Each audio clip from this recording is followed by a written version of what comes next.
Hello. Today, I will show you how to log into your Kahoot account.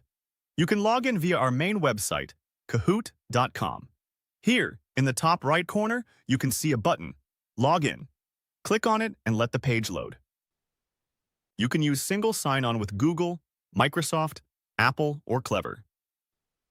If your organization has Enterprise SSO enabled, you can choose Continue with SSO. Just enter the email that's connected to your account and proceed with further instructions.